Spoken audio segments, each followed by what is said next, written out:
now is take the opportunity to share with you a more personal account of the impact that the tracker can actually have.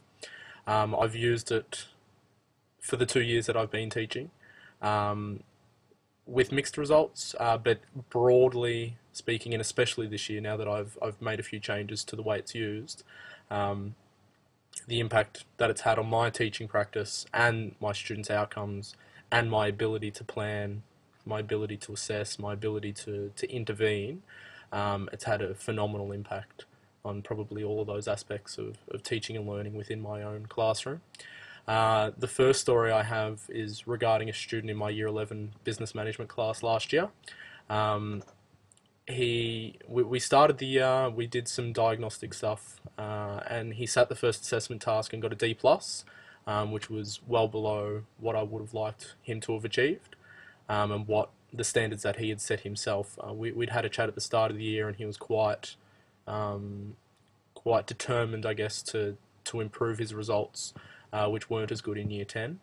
Um, and what the tracker enabled me to do was to give this student really crystal clear feedback around what he was able to do well, what he wasn't able to do so well, and what he really needed to improve moving forward. Um, and working with this student throughout the course of the year, we were able to really break down the barriers that were preventing him from getting great results, and do it one by one.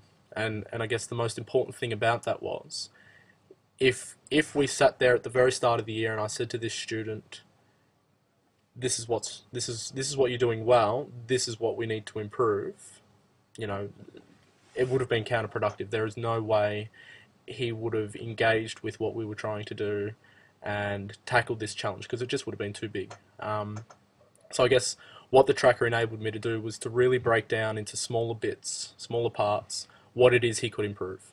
And test by test, we'd sit down and we'd have a look at his results. And he got a D plus the first time around. The second test, he'd moved up to a C, so we'd improved that one grade level. And again, we sat down and we said, okay, you're doing this quite well.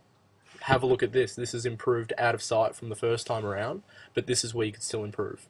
And gradually throughout the whole entire year, this process continued. Step by step, we ended up working together. Like I said, after every single test or every single assessed piece of coursework, we'd sit down and we'd say, okay, well, how can we improve going forward?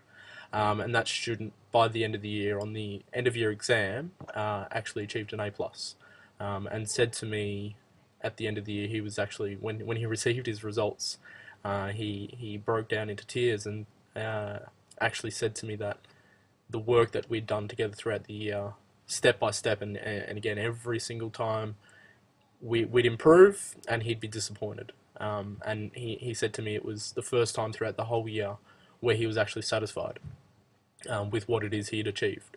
And I think the big thing to take away from that is, this is a student who started towards the bottom of the class and would never accept, wasn't accepting an A as being an achievement.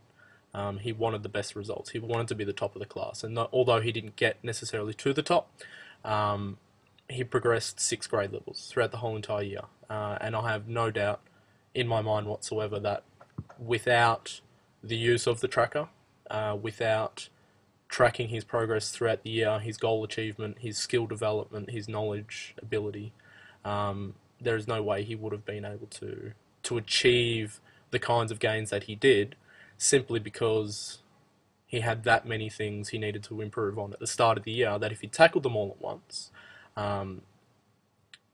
it would have been too big a beast to take down. And the tracker, not only it enabled me to show him what he could improve, but it also really informed my practice, and really informed my planning and my, the things that I was bringing into class were evidence-based. For the first time last year, I wasn't doing things because they made sense.